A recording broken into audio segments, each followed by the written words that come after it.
نحمده ونصلي ونسلم على رسوله النبي الأمين المكين الحنين الرؤوف الرحيم.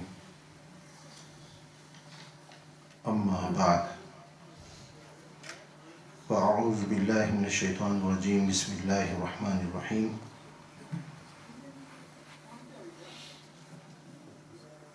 فقل تعالوا ندعو أبناءنا وأبناءكم ونساءنا ونساءكم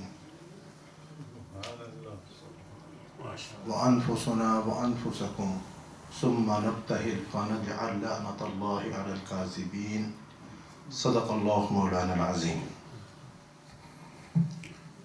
محترم برادران اسلام، محترم خواتین و حضرات، السلام علیکم ورحمۃ اللہ وبرکاتہ. اللہ رب العزت کا ہم سب پر بے پناہ لطف و کرم ہے کہ جس نے ہمیں شہداء کرب و بلا اور خانوادہ رسول صلی اللہ علیہ وسلم کی شہادت کے ان ایام میں یہ 7 روزہ محافل منعقد کرنے کی توفیق عطا فرمائی. اور خوش نصیب ہیں وہ لوگ جو حب اہل بیت میں، حب علی میں، حب فاطمہ میں، حب حسن و حسین میں رضوان اللہ علیہم اجمعین ہر روز یہاں پر جمع ہوتے ہیں اور اپنی محبت اور عقیدت کا اظہار کرتے ہیں. یقین جانیے کہ یہی عقیدت اور محبت جو ہے اس دنیا میں بھی کام آئے گی اور آخرت میں بھی کام آئے گی. حضور نبی اکرم صلی اللہ علیہ وسلم نے، کیونکہ آج کی میری گفتگو حضرت امام علی علیہ السلام کے حوالے سے ہے، تو انشاءاللہ فوکس اسی پر رہے گا. اس سے پہلے میں شکر گزار ہوں محترم علامہ حافظ مدثر حسین صاحب کا اور جملہ انتظامیہ منہاج القرآن انٹرنیشنل نیلسن کا، کہ جنہوں نے مجھے آج کے اس پروگرام میں دعوت دی اور آپ سے گفتگو کرنے اور ہم کلام ہونے کا موقع عطا فرمایا. اسی بہانے میں بہت ہی پیارے، خوبصورت، پر نور چہرے دیکھ رہا ہوں جن سے ایک دیرینہ واقفیت ہے. محترم اقبال وڑائی صاحب یہاں پر موجود ہیں، سینئر وائس پریزیڈنٹ منہاج القرآن یورپین کونسل. اس کے علاوہ ہمارے محترم حاجی محمد یوسف صاحب یہاں پر موجود ہیں جو ہمارے منہاج القرآن نیلسن کے سرپرست ہیں، بانی و مبانی ہیں. حاجی محمد اسماعیل صاحب ہیں، جلیل صاحب ہیں، احمد رضا صاحب ہیں، افتخار صاحب ہیں، اور بہت سارے چہرے ہیں، خوبصورت چہرے ہیں، پرانی یادیں ہیں. مجھے یاد ہے کہ یہ سینٹر جو ہے جس وقت خریدا گیا تھا اس وقت میں ادھر ہی تھا، کار روڈ کے اوپر ہم تھے، میں، علامہ ڈاکٹر رفیق حبیب صاحب، ہم دونوں یہاں پر ہوتے تھے. تو ہمارے ہوتے ہوئے یہ سینٹر خریدا گیا تھا. پھر اس کے کونسل کے بہت سارے پرابلمز تھے، پلاننگ پرمیشن کے ایشوز تھے، تو وہ ساری چیزیں جو ہے. لیکن یہ مسجد جو بنی تھی تو ہم اس سے پہلے، پھر میں برمنگھم چلا گیا، علامہ ڈاکٹر رفیق حبیب صاحب جو ہے وہ اسکاٹ لینڈ چلے گئے، ڈنڈی چلے گئے. تو یہ مسجد جب بنی تو اس مسجد میں مجھے کام کرنے کا، یہ خدمت انجام دینے کا موقع نہیں ملا. لیکن کار روڈ والا جو سینٹر تھا اس میں ہم 6 سال 1998 سے لے کر 2004 تک الحمدللہ جو خدمات سر انجام دیتے رہے.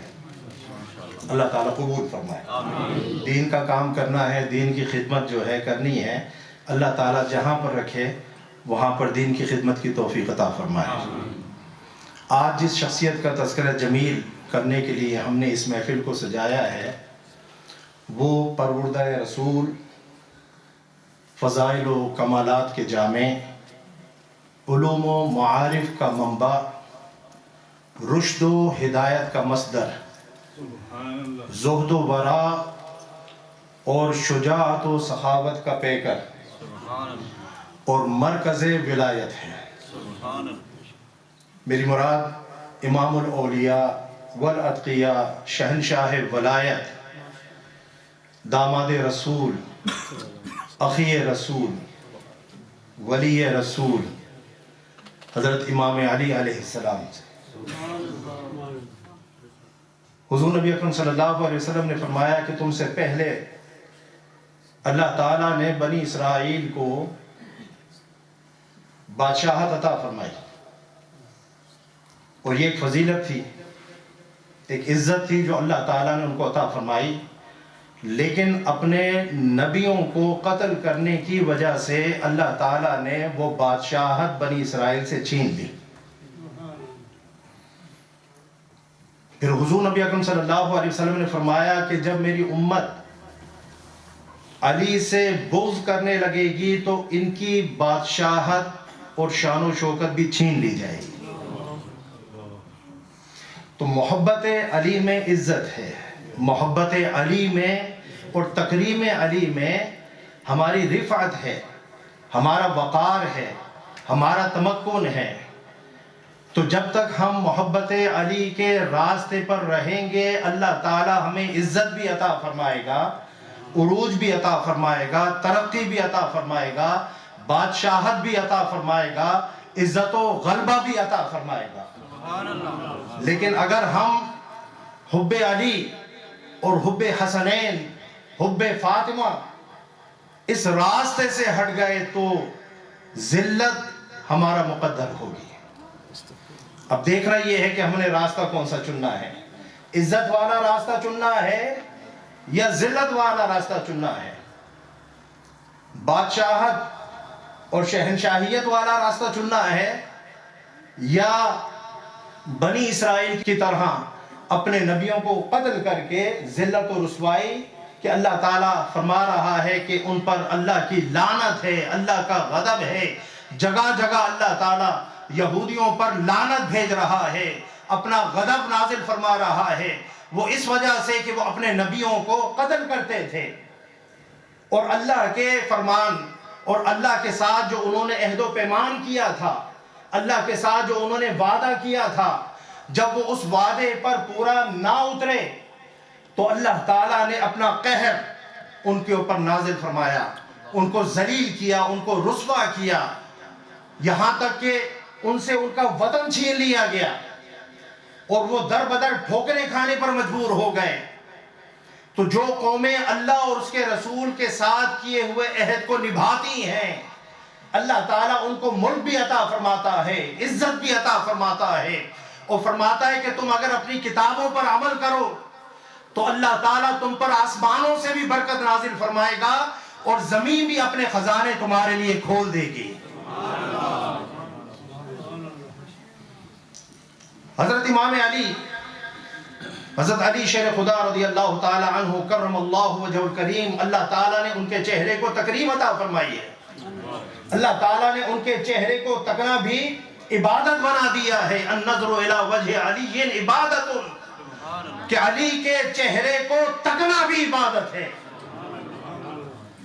اور یہ جو ہم کہتے ہیں کہ کرم اللہ وجہ الکریم، کہ اللہ نے ان کے چہرے کو تکریم عطا فرمائی ہے، شرف عطا فرمایا ہے، منزلت عطا فرمائی ہے، اس کی وجہ یہ ہے کہ علی کو اللہ نے اس طرح سے فسق و فجور سے، معصیت سے، گناہ سے، ہر برائی سے اس طرح سے پاک فرمایا تھا کہ ابھی وہ اپنی ماں کے شکم میں تھے، اپنی ماں کے رحم میں تھے۔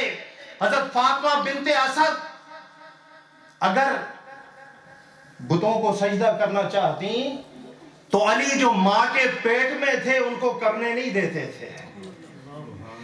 ماں کے پیٹ میں علی ہوتے تو ایسی ان کو جو ہے تکلیف ہوتی کہ وہ آگے جھکنے سے قاصر ہوتی۔ تو یہ علی کی پیدائش سے پہلے کرامت ہے کہ ابھی ماں کے پیٹ میں ہیں، لیکن علی اپنی ماں کو بتوں کے سامنے جھکنے نہیں دے رہے کہ ماں تیرا سر اگر جھکے تو فقط اس خدا کے سامنے جھکے جو وحدہ لا شریک ہے، اور میں آ رہا ہوں۔ ایک طرف نبی ہیں جن پر نبوت کا خاتمہ ہونا ہے، اور ایک طرف علی جو علو سے ہے، جو بلندی سے ہے، وہ پیدا ہونے والا ہے کہ جس کے آنے سے ولایت کا آغاز ہوگا، جو شہنشاہ ولایت ہوگا، جو امام الاولیاء ہوگا، امام الاتقیاء ہوگا۔ آج دنیا کے اندر کوئی بھی شخص جو ولایت کا دعویٰ کرتا اس کا دعویٰ اس وقت تک سچا نہیں ہوگا جب تک اس کی خلعت ولایت کے اوپر مہر علی نہ ہو۔ علی کی بارگاہ سے ولایتیں تقسیم ہوتی ہیں، علی کی بارگاہ سے خلعت ولایت ملے تو بندہ ولی بنتا ہے، ورنہ ساری زندگی عبادت کرتا رہے، ریاضت کرتا رہے، مجاہدہ کرتا رہے، ولی نہیں بنتا۔ ولی نمازوں سے نہیں بنتے، روزوں سے۔ یہ تو فرض ہے نا، کیا یہ احسان نہیں ہے، یہ تو فرض ہے، ڈیوٹی ہے۔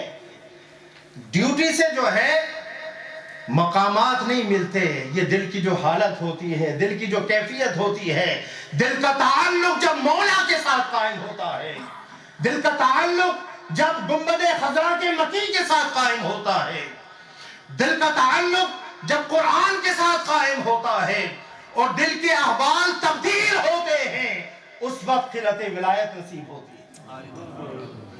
پھر تھوڑی عبادت بھی کر لیں تو کافی ہے، اس کیفیت کے ساتھ، دل کی اس حالت کے ساتھ اگر تھوڑی عبادت بھی ہو جائے تو وہ بھی کافی ہے۔ اب حضرت علی کرم اللہ وجہ الکریم کی شان میں آیات قرآنیہ بھی نازل ہوئیں، احادیث مبارکہ بھی وارد ہوئیں، اور قرآن کی اتنی آیات حضرت علی شیر خدا رضی اللہ تعالیٰ عنہ کی شان میں نازل ہوئیں کہ جتنی کسی اور صحابی کے حق میں نازل نہیں ہوئی۔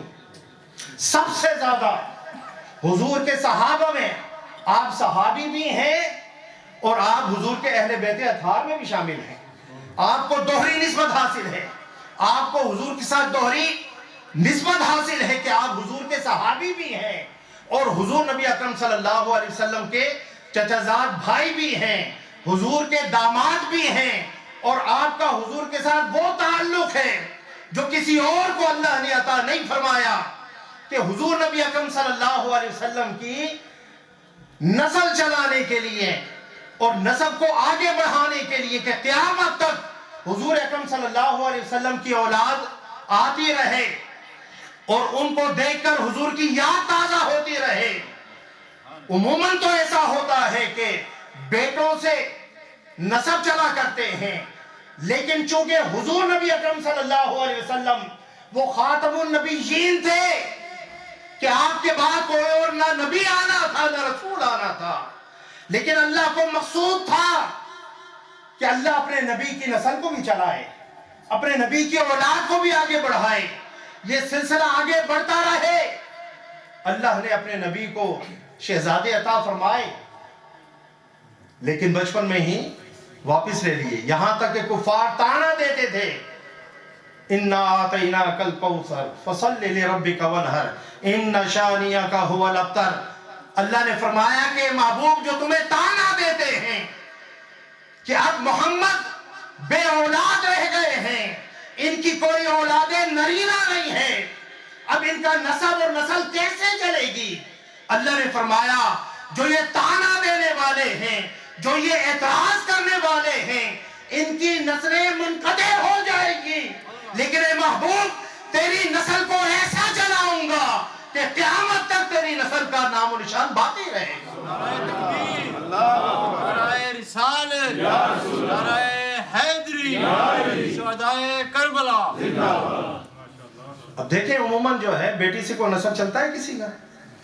بیٹیاں تو پرایہ دھن ہوتی ہیں، پرایہ نصیب ہوتی ہیں، بیٹیاں بیاہ کر دی جاتی ہیں تو وہ جس خاندان میں جاتی ہیں، جس فیملی میں جاتی ہے، وہاں کا نسب ان سے چلتا ہے، باپ سے نسب ہوتا ہے، لیکن اللہ تعالیٰ کو کچھ اور ہی مقصود تھا، کچھ اور ہی منظور تھا کہ اللہ نے ایک اپنی قدرت کا مظاہرہ کرنا تھا۔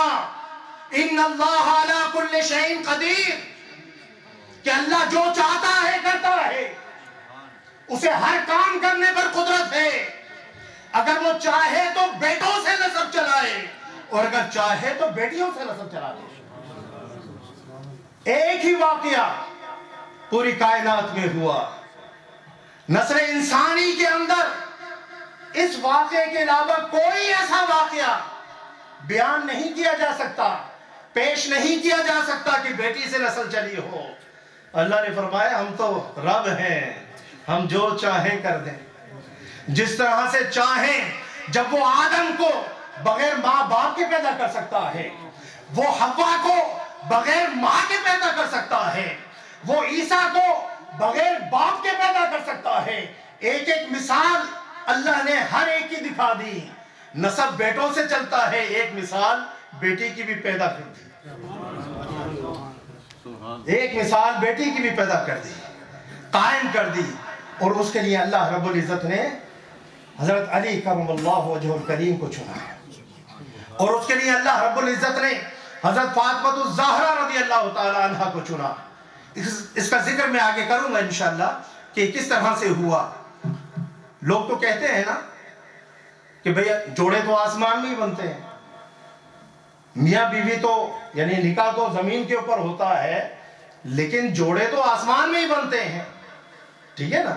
تو اس میں کیا خاص بات ہو گئی کہ اگر اللہ رب العزت نے علی اور فاطمہ کا جوڑ آسمان میں بنا دیا تو ساروں کے جوڑ بنتے ہیں، وہ تو ساروں کے جوڑ بنتے ہیں۔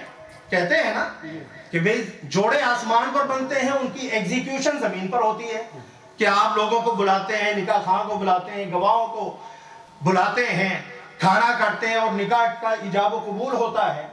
یہ ایگزیکیوشن زمین پر ہوتی ہے، فیصلے تو آسمانوں پر ہی ہوتے ہیں۔ تو علی و فاطمہ کا فیصلہ بھی اگر آسمان پر ہو گیا تو اس میں کون سی بڑی بات ہے؟ اس میں کون سی بڑی بات ہے؟ حضرات محترم، ایسی بات نہیں ہے، یہ عام چیز نہیں ہے کہ ایسے ہی جو ہے یہ سارا کچھ ہو گیا۔ اس کا نہ صرف یہ کہ فیصلہ آسمانوں پر ہوا جو کہ سب کے لیے ہی ہوتا ہے، بلکہ حدیث میں آتا ہے، اللہ اکبر، کہ حضور نبی اکرم صلی اللہ علیہ وسلم، حضرت عبداللہ بن مسعود رضی اللہ تعالیٰ عنہ سے حدیث مروی ہے، رسول اللہ صلی اللہ علیہ وسلم قال ان اللہ امرنی ان ازوج فاطمہ من علی۔ حضور اکرم صلی اللہ علیہ وسلم نے فرمایا کہ اللہ نے ایک فرشتے کے ذریعے سے مجھے یہ حکم دیا ہے کہ میں فاطمہ کا نکاح علی سے کر دوں۔ یہ عام فیصلے نہیں ہیں۔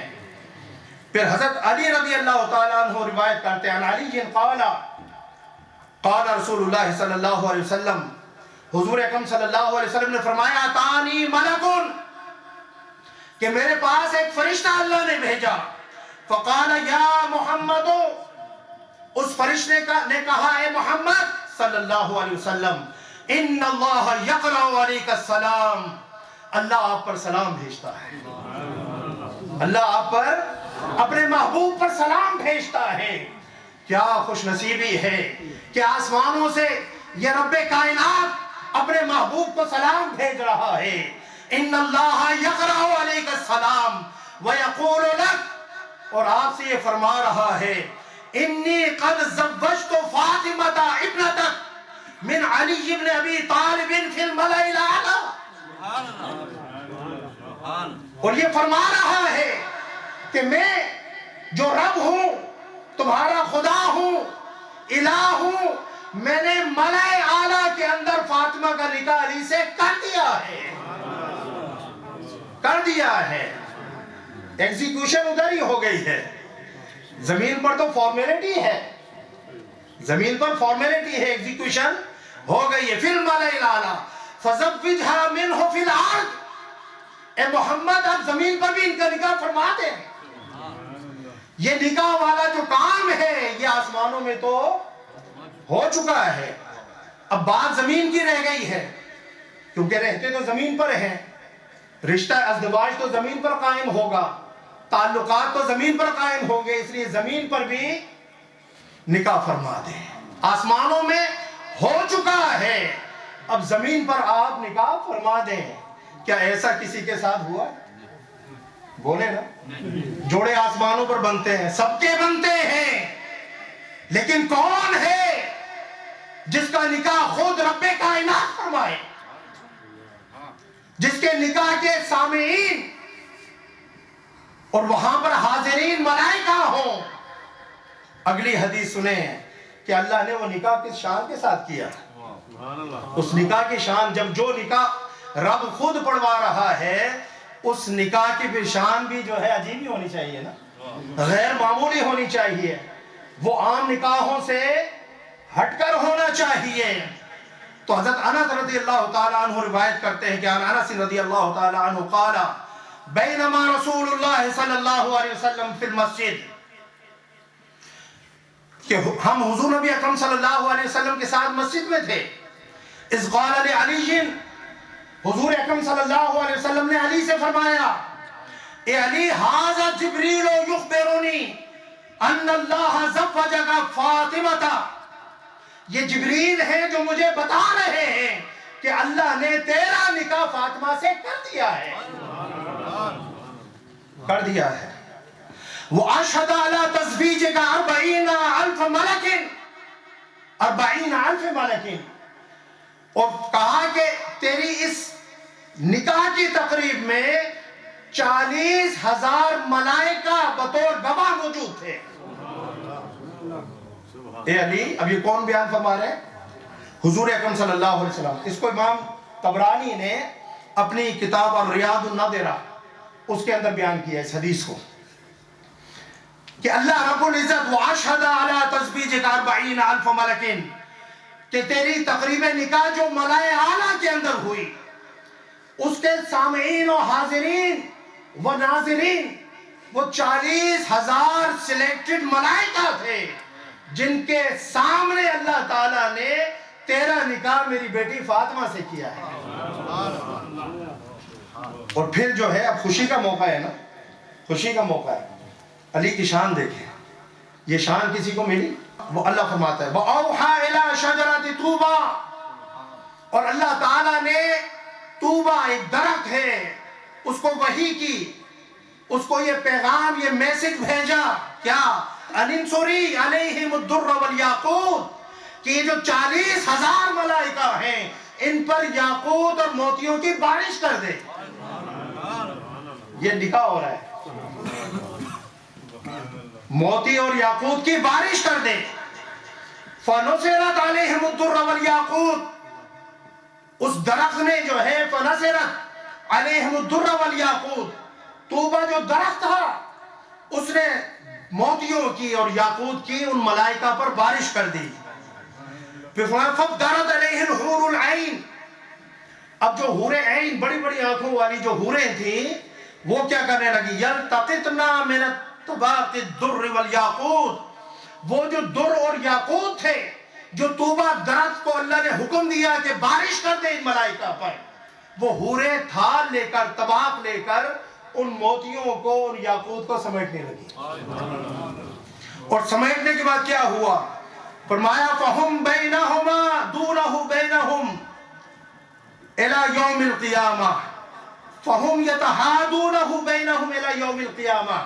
حضور اکرم صلی اللہ علیہ وسلم نے فرمایا کہ اب قیامت تک وہ در اور یاقوت جو طوبہ درخت نے برسائے تھے اور جو حور عین نے اکٹھے کیے تھے, اب وہ در اور یاقوت یہ فرشتے قیامت تک اپنے آپ کو ایک دوسرے کو بطور تحفہ دیتے رہیں گے. قیامت تک نکاح فاطمہ و علی کے ڈنکے بجتے رہیں گے. قیامت تک وہ در اور یاقوت جو اللہ نے طوبہ درخت کو کہے تھے کہ ان فرشتوں پر برسا دے, وہ در اور یاقوت جمع کر لیے گئے. جمع کس نے کیا؟ ان بڑی بڑی آنکھوں والی حوروں نے کیا. اب وہ یاقوت اور در قیامت تک یہ فرشتے ایک دوسرے کو بطور ہدیہ, بطور تحفہ دیتے رہیں گے. یہ ہے حضرت امام علی کی شان. تو میں یہ عرض کر رہا تھا کہ حضرت علی رضی اللہ تعالیٰ عنہ کا قرآن کے ساتھ بڑا گہرا تعلق ہے. عن یزید بن رومان رضی اللہ تعالیٰ عنہ کہ ما نظر فی احد من القرآن ما نظر فی علی بن ابی طالب. حضرت یزید بن رومان کہتے ہیں کہ جتنی قرآن کی آیتیں حضرت علی کے بارے میں نازل ہوئی ہیں کسی اور صحابی رسول کے بارے میں اتنی قرآن کی آیات نازل نہیں ہوئی. یہ حضرت علی کی شان ہے.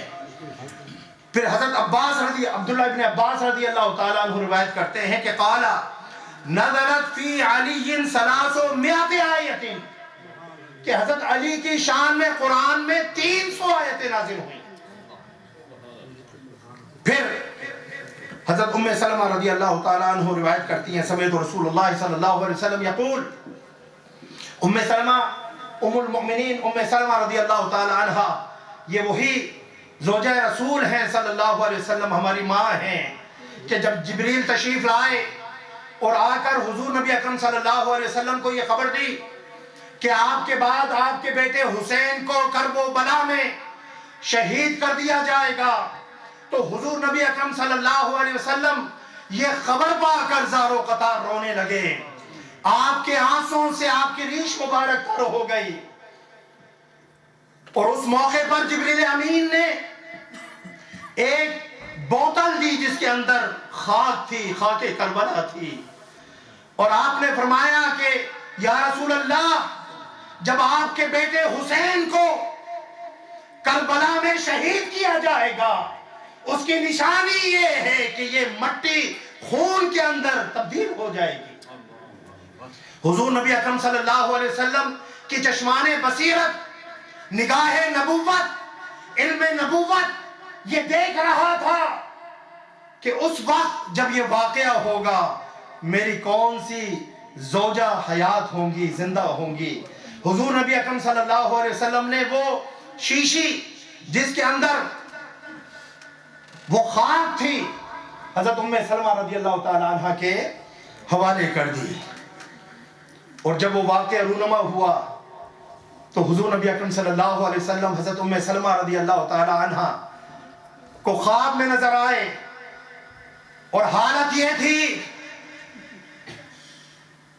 کہ میرے آقا کے بال پریشان تھے، حالت یہ تھی کہ میرے آقا کی ریش مبارک گرد آلود تھی، خاک آلود تھی، آپ بڑے پریشان نظر آ رہے تھے۔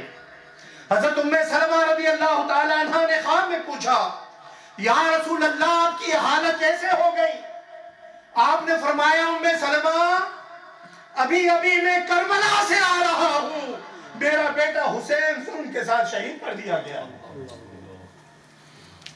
آپ کو یاد آیا کہ میرے آقا نے نشانی کے طور پر ایک بوتل دی تھی جس میں وہ خاک کربلا تھی جو جبریل نے دی تھی۔ آپ نے اٹھ کر اس بوتل کو دیکھا تو اس کی جو خاک تھی وہ خون میں تبدیل ہو چکی تھی۔ تو حضرت ام سلمہ وہی ہیں، ان سے روایت ہے کہ میں نے حضور نبی اکرم صلی اللہ علیہ وسلم کو یہ ارشاد فرماتے ہوئے سنا، یقول علی مع القرآن والقرآن مع علی، کہ علی قرآن کے ساتھ ہے اور قرآن علی کے ساتھ ہے، یعنی قرآن اور علی کا چولی دامن کا ساتھ ہے، یہ ساتھ کبھی نہیں چھوٹے گا۔ جو میری عطرت ہے، جو میرے اہل بیت ہیں، ان کا قرآن کے ساتھ تمسک، قرآن کا ان کے ساتھ تمسک بڑا گہرا ہے، یہ قیامت تک نہیں چھوٹے گا۔ لن یتفرقا، یہ دونوں علی اور قرآن ایک دوسرے سے جدا نہیں ہوں گے، حتی یردا علی الحوض، یہاں تک کہ یہ دونوں حوض کوثر پر میرے سامنے آئیں گے۔ اور حضور نبی اکرم صلی اللہ علیہ وسلم نے جب یہ فرمایا کہ یہ حوض کوثر پر میرے پاس آئیں گے، دوسری حدیث میں میرے آقا نے فرمایا کہ تم سب کی ملاقات میرے سے حوض کوثر پر ہوگی۔ جب تم حوض کوثر پر آؤ گے میں تم سے دو سوال پوچھوں گا، پہلا سوال یہ ہوگا کہ تم نے قرآن کے ساتھ کیا کیا؟ میں تمہارے درمیان قرآن کو اور اپنی عطرت کو چھوڑ کر آیا تھا، تمہیں تاکید کر کے آیا تھا کہ قرآن اور میری عطرت کے ساتھ جڑے رہنا، کبھی تم گمراہ نہیں ہوگے جب تک تم قرآن اور میری عطرت کے ساتھ جڑے رہو گے۔ میں دو سوال پوچھوں گا جب تم حوض کوثر پر آؤ گے۔ پہلا سوال یہ کہ بتاؤ تم نے قرآن کے ساتھ کیا کیا؟ قرآن کے ساتھ جو تم نے ظلم کیا ہے، جو زیادتی کی ہے، کہ قرآن کو صرف ثواب کے لیے پڑھنا ضروری سمجھا، قرآن کو صرف اس مقصد کے لیے تم گھروں میں رکھتے تھے، طاقوں میں سجا کر رکھتے تھے کہ جب بیٹی بیائی جائے گی تو قرآن کے سائے میں اس کو رخصت کریں گے. تم قرآن صرف اس لیے کرتے تھے، پڑھتے تھے کہ تمہارا کوئی فوت ہو جائے گا تو اتنا قرآن پڑھیں گے، اتنا ثواب ملے گا، اور اس کا جو ہے اجر و ثواب ہمارے بزرگ کو پہنچ جائے گا، اس کے درجات بلند ہوں گے. ارے یہ قرآن کتاب ہدایت تھی، اس کا ایک ایک حرف ہدایت ہے، اس کی ایک ایک سطر حرف ہدایت ہے، اس کا ایک ایک ورق ہدایت ہے. اتنا ظلم اس کتاب کے ساتھ کوئی دنیا میں اتنی مظلوم کتاب نہیں ہوگی جتنی قرآن ہے. کوئی کتاب دنیا کے اندر بغیر سمجھ کے نہیں پڑھی جاتی سوائے قرآن کے. آپ بایولوجی پڑھتے ہیں، سمجھ کر پڑھتے ہیں، کیمسٹری پڑھتے ہیں، سمجھ کر پڑھتے ہیں، فزکس پڑھتے ہیں، سمجھ کر پڑھتے ہیں، میتھ پڑھتے ہیں، سمجھ کر پڑھتے ہیں. دنیا کی ہر کتاب سمجھ کر پڑھتے ہیں. لیکن جب بات قرآن فہمی کی آتی ہے وہ کہتے ہیں جی بچے نے ناظرہ پڑھ لیا ہوں، خیر ہے، بہت بڑا تیر چلا لیا. کبھی آپ نے اپنے اماموں کو مجبور کیا؟ کبھی آپ یہ مطالبہ لے کر آئے کہ ہمارے بچوں کو قرآن کا ترجمہ پڑھائیں، ہمارے بچوں کو قرآن کی تفسیر پڑھائیں؟ کبھی عوام الناس میں سے یہ مطالبہ آیا؟ میں 26 سال ہو گئے یو کے اندر، اللہ کی عزت کی قسم ایک دن کوئی باپ یا کوئی ماں نہیں آئی جو آ کر یہ کہے کہ ہمارے بچوں نے قرآن ختم کر لیا ہے، آپ اس کو ناظرہ یہ تفسیر پڑھا دیں. کوئی شوق نہیں ہے. حوض کوثر پر جام کوثر پینے کا تو بڑا شوق ہے کہ تشنا ہوں گے تو پیاس جام کوثر سے بجھے گی. وہی صاحب کوثر فرما رہے ہیں کہ جب تم میرے پاس آؤ گے تو سوال پوچھوں گا کہ قرآن کے ساتھ کیا کیا تھا، اور دوسرا یہ کہ میری اطرت کے ساتھ کیا کیا تھا. کوئی رافضی بن گیا، کوئی ناصبی بن گیا. ارے تم نے دین کو لخت لخت کر دیا ہے. صحابہ کو اہل بیت اطہار کے ساتھ، اہل بیت اطہار کو صحابہ کے ساتھ اس طرح سے لا دیا ہے کہ ایسا لگتا ہے کہ ایک دوسرے کے دشمن ہیں، ایک دوسرے کے ساتھ دست و گریبان رہتے ہوں گے، ایک دوسرے کے چہروں سے نفرت کرتے ہوں گے. جبکہ ایسا نہیں تھا. جب حضور نبی اکرم صلی اللہ علیہ وسلم نے اعلان کیا نا من کنت مولا ہو فعلی مولا ہو، میں جس کا مولا ہوں علی بھی اس کا مولا ہے. اللہم والی من والا ہو وعاد من آدھا ہو. اے اللہ جو علی کو دوست رکھتا ہے تو اس کو دوست رکھ، جو علی سے دشمنی کرتا ہے تو اس سے دشمنی کر. یہ جب حضور نے اعلان کیا، جب حضور نے اعلان کیا جعفر کے مقام پر، تو حضور نبی اکرم صلی اللہ علیہ وسلم کے اعلان سننے کے بعد عمر فاروق آتے ہیں، ابو بکر صدیق آتے ہیں، فرماتے ہیں تو والے علی جن، اے علی تجھے مبارک ہو کہ میرے مصطفیٰ نے تجھے ہمارا مولا بنا دیا ہے. انت مولایا، اے علی آج کے بعد تو میرا مولا ہے، تو میرا مولا ہے. ایک مرتبہ حضرت عمر فاروق رضی اللہ تعالی عنہ کے پاس ایک شخص آیا، آ کر جو ہے عرض کرنے لگا، کوئی جھگڑا تھا حضرت عمر فاروق کے ساتھ، اس کا کوئی معاملہ تھا، کوئی جھگڑا تھا. آپ نے فرمایا کہ ہمارے جھگڑے کا فیصلہ علی کریں گے، کیونکہ قاضی اور قضات. حضرت عمر فاروق نے کہا کہ اگر علی نہ ہوتے تو عمر ہلاک ہو جاتا، عمر برباد ہو جاتا. علی کی ذات نے، علی کی شخصیت نے، علی کے وجود نے، علی کے فیصلوں نے، علی کی مشاورت نے عمر کو تباہی و بربادی اور ہلاکت سے بچا دیا. تو اس نے کہا، حضرت علی رضی اللہ تعالیٰ عنہ قد کے چھوٹے تھے اور میری طرح پیٹ بھی ان کا تھا. اس بدبخت شخص نے کہا، اس نے کہا کہ یہ شخص ہمارا فیصلہ کرے گا، یہ بڑے ہوئے پیٹ والا یہ ہمارا فیصلہ کرے گا. اللہ اکبر. یہ تھی محبت، یہ تھی محبت. جس طرح ہم اللہ اکبر علی کا نام آئے، علی کی بات ہو، کوئی گستاخی کرے، کوئی بے ادبی کرے، ہم لڑنے مرنے پر تیار ہو جاتے ہیں، ہم اس شخص کا گریبان پکڑ لیتے ہیں، ہم اس کی زبان کھینچ لیتے ہیں. جو علی و فاطمہ، حسن و حسین، اہل بیت اطہار، ازواج مطہرات، صحابہ کرام، ان کے بارے میں سب و شتم کرے، اپنی زبان دراز کرے، ہم اس کا گریبان پکڑ لیتے ہیں. یہی جذبہ حضرت عمر فاروق رضی اللہ تعالیٰ عنہ، آپ کھڑے ہو گئے جلال میں، آپ نے اس شخص کا گریبان پکڑ لیا، اور گریبان پکڑ کر حضرت عمر فاروق نے اس شخص کو اٹھا لیا. آپ پہلوان تھے، بڑے اونچے قد والے تھے، بڑے طاقتور تھے.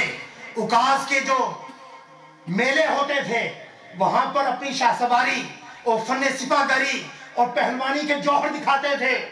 آپ نے اس کو گریبان سے پکڑ کر اٹھا لیا اور اس نے کہا خبیث، تجھے پتہ نہیں ہے کس کے بارے میں تو زبان تان دراز کر رہا ہے؟ اتدری من صغرتا، کیا تو جانتا ہے تو کس کی جو ہے توہین کر رہا ہے؟ وہ مولایا و مولایا کل مسلم، وہ ہمارے بھی مولا ہے، سارے مسلمانوں کے مولا ہے. خبیث اپنی زبان بند کر. ایسی اونچی عظیم ہستیوں کے بارے میں اس طرح سے باتیں کرتا ہے. تو حضرت علی رضی اللہ تعالیٰ عنہ کی اس یعنی کہ گستاخی کو حضرت عمر فاروق برداشت نہ کر سکے، کیونکہ حضور نبی اکرم صلی اللہ علیہ وسلم نے فرمایا تھا، اے علی، جو تجھ سے محبت کرتا ہے وہ مجھ سے محبت کرتا ہے، جو مجھ سے محبت کرتا ہے وہ اللہ سے محبت کرتا ہے، اور جو اللہ سے محبت کرتا ہے اللہ اس کو جنت میں داخل فرمائے گا. اور اے علی، جو تجھ سے بغض رکھتا ہے وہ مجھ سے بغض رکھتا ہے، جو مجھ سے بغض رکھتا ہے وہ اللہ سے بغض رکھتا ہے، اور جو اللہ سے بغض رکھے گا عذبہ، اللہ تعالیٰ اس کو شدید ترین عذاب میں مبتلا فرمائیں گے.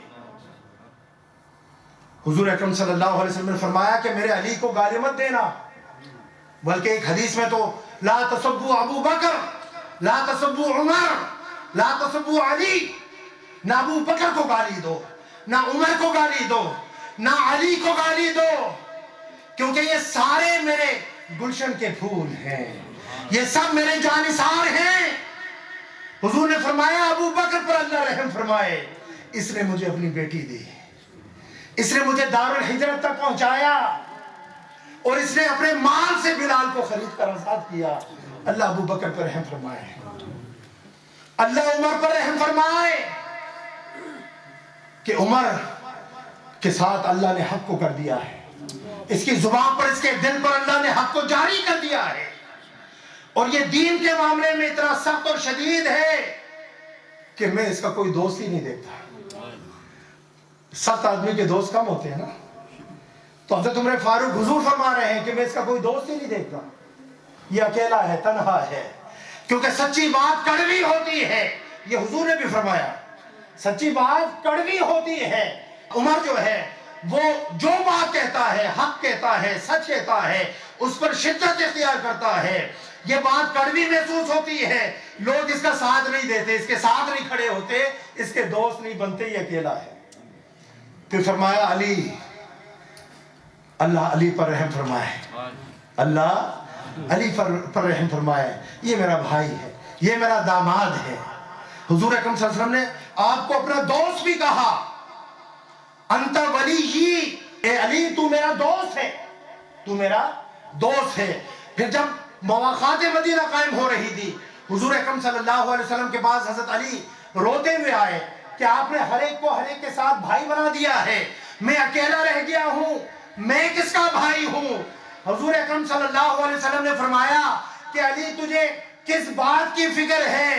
انت اخی فی الدنیا والآخرہ، اے علی تو دنیا میں بھی میرا بھائی ہے اور آخرت میں بھی میرا بھائی ہے. آئیں اس سے محبت کریں جس کے بارے میں حضور نبی اکرم صلی اللہ علیہ وسلم نے، جو حضور نبی اکرم صلی اللہ علیہ وسلم پر اس وقت ایمان لایا جب ان کی عمر 8 یا 10 سال تھی. ان سے محبت کریں جس نے حضور نبی اکرم صلی اللہ علیہ وسلم کے ساتھ پہلی نماز پڑھی. اول من سلم رسول اللہ صلی اللہ علیہ وسلم علی، جس نے سب سے پہلے حضور کے ساتھ نماز پڑھی. حضرت خدیجہ کے بعد وہ علی تھے. آئیں ان سے محبت کریں جنہوں نے حضور اکرم صلی اللہ علیہ وسلم کی اس وقت تائید کی اس وقت ان کے ساتھ کھڑے ہوئے جب کوئی کھڑے ہونے کے لیے تیار نہ تھا۔ آئیں ان سے محبت کریں جن کے بارے میں حضور نے فرمایا من کنت مولا فعلی مولا ہو، جس کا میں مولا ہوں اس کا علی مولا ہے۔ جن کے بارے میں حضور نے فرمایا علی ولی کل مومن بعدی، میرے بعد علی ہر مومن کا ولی ہے۔ آئیں ان سے محبت کریں جن کے بارے میں ابو بکر و عمر کہتے ہیں علی مولایا و مولا کل مومن، کہ مولا علی ہمارا بھی مولا ہے اور ہر مومن کا مولا ہے۔ آئیں ان سے محبت کریں جن کے بارے میں حضور نبی اکرم صلی اللہ علیہ وسلم نے فرمایا اما ترضا انت منی بمنزلت ہارون بن موسیٰ الا انہ لا نبی بعدی، اے علی کیا تو اس بات پر راضی نہیں ہے کہ تیرا مقام و مرتبہ میرے ساتھ اور تعلق میرے ساتھ اور نسبت میرے ساتھ ایسے ہی ہو جیسے ہارون کو موسیٰ کے ساتھ تھی، سوائے اس کے کہ میرے بعد کوئی نبی نہیں ہے۔ آئیں ان سے محبت کریں جن کی محبت کو اللہ رب العزت نے اور حضور نبی اکرم صلی اللہ علیہ وسلم نے علامت ایمان لا يحبنی الا مؤمن ولا یبغضنی الا منافقون، حضرت علی نے فرمایا کہ مجھ سے سوائے مومن کے کوئی اور محبت کر نہیں سکتا، اور جو منافق ہے وہی مجھ سے بغض رکھے گا۔ جو فاتح خیبر ہیں، علم بردار مصطفیٰ ہیں، لَأُعْطِيَنَّ الرَّعْيَةَ غَدًا رَجُلًا يُحِبُّ اللَّهَ وَرَسُولَهُ وَيُحِبُّ اللَّهُ وَيُحِبُّهُ اللَّهُ وَرَسُولُهُ، کل میں ایک جھنڈا اس شخص کو دوں گا، اس شخص کو علم مصطفیٰ ملے گا جو اللہ اور اس کے رسول سے محبت کرتا ہے اور اللہ اور اس کے رسول اس سے محبت کرتے ہیں۔ آئیں اس سے محبت کریں جن کے دروازے کے سوا مسجد نبی میں جتنے دروازے کھلتے تھے حضور نے فرمایا یہ دروازہ بھی بند کر دو، وہ دروازہ بھی بند کر دو، یہ دروازہ بھی بند کر دو سوائے علی کے دروازے کے۔ علی کا دروازہ کھلا رہے، اس کا دروازہ بند نہ کرنا۔ حضور نے فرمایا مسجد نبوی کے اندر حالت جنوب میں میرے اور علی کے سوا کسی کو آنے کی اجازت نہیں ہے۔ آئیں ان کا تذکرہ اور ان سے محبت کریں جنہیں حضور نبی اکرم صلی اللہ علیہ وسلم نے فرمایا انا مدینۃ العلم وعلی بابها، میں علم کا شہر ہوں، علی اس کا دروازہ ہے۔ جو صحابہ کرام میں سب سے بہتر فیصلہ کرنے والے تھے، جن کے چہرے کو تکنا بھی عبادت تھا، جن کے بارے میں حضور نے فرمایا کہ علی جب میں اس دنیا سے چلا جاؤں تو غسل تم دو گے، میری تجہیز و تکفین تم کرو گے، مجھے قبر میں تم اتارو گے۔ علی نے کہا یا رسول اللہ میں نے تو آج تک کسی کو غسل ہی نہیں دیا، میں نے تو آج تک کسی کو جو ہے نہلایا ہی نہیں ہے، کسی یعنی کہ مرنے والے کو میں کس طرح سے آپ کو غسل دوں گا؟ حضور اکرم صلی اللہ علیہ وسلم نے فرمایا اللہ تمہیں سکھا دے گا، اللہ تمہیں سکھا دے گا۔ آؤ آخر میں وہی بات کریں جو حضرت عمر بن عبدالعزیز نے کی تھی۔ اموی خلیفہ تھے اور اموی دور کے اندر یہ وہ دور تھا جو بنو ہاشم کے لیے بڑا مشکل دور تھا۔ یہ وہ دور تھا جب منبروں سے حضرت علی رضی اللہ تعالی عنہ کو سب و شتم کیا جاتا تھا کہ حضور نے فرمایا من سب علی فقط سبنی ومن سبنی فقط سب اللہ، کہ جس نے علی کو گالی دی اس نے مجھے گالی دی، جس نے مجھے گالی دی اس نے اللہ کو گالی دی۔ حضرت عمر بن عبدالعزیز کے پاس ایک شخص آیا، اس کا نام تھا یزید بن عمر بن مورق، اس کا تعلق قریش سے تھا، بنو ہاشم سے تھا، علی کے گھرانے سے تھا، لیکن یہ وہ دور تھا جب بنو ہاشم کے لوگ چھپ کر رہتے تھے، اپنا آپ ظاہر نہیں کرتے تھے کیونکہ حالات بہت ناسازگار تھے۔ تو حضرت عمر بن عبدالعزیز مال تقسیم کر رہے ہیں، خلیفہ ہیں نا، مال تقسیم کر رہے ہیں، وہ شخص بھی پہنچ گیا۔ وہ جب پہنچا تو حضرت عمر بن عبدالعزیز نے اس سے پوچھا کہ تمہارا تعلق کس خاندان سے ہے؟ اس نے کہا قریش سے۔ آپ نے پوچھا قریش کے کس قبیلے سے ہے؟ اس نے کہا بنو ہاشم سے۔ بنو ہاشم کے کس خاندان سے ہے؟ چپ ہو گیا، فسکت، وہ خاموش ہو گیا کہ اگر میں آگے کچھ بیان کرتا ہوں تو کہیں ایسا نہ ہو کہ خلیفہ ناراض ہو جائے، اموی خلافت تھی نا۔ وہ چپ ہو گیا۔ آپ نے پھر پوچھا، اس کے سینے پر ہاتھ مارا کہ کہ بنو ہاشم کے کس خاندان سے؟ اس نے کہا نام مولا علی، علی کے خاندان سے، علی کے خاندان سے تعلق۔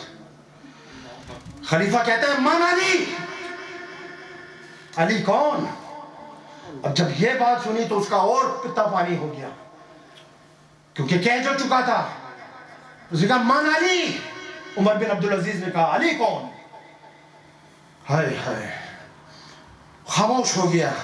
اس کے بعد جو ہے جو عمر بن عبدالعزیز نے کہا وہ تاریخ کا حصہ ہے۔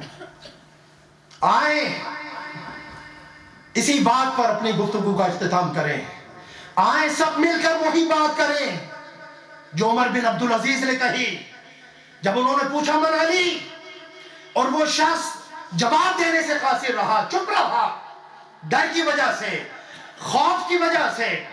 تو پھر عمر بن عبدالعزیز خود بولے کہ آؤ میں بتاتا ہوں علی کون ہے۔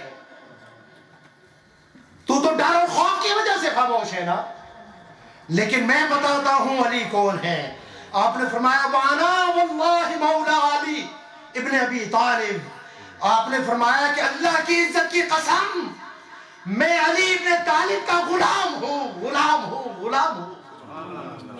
وقت کا خلیفہ عمر بن عبدالعزیز اپنے آپ کو علی کا غلام کہلوانے میں فخر محسوس کر رہا ہے، اپنی عزت میں اضافے کا سبب بن رہا ہے۔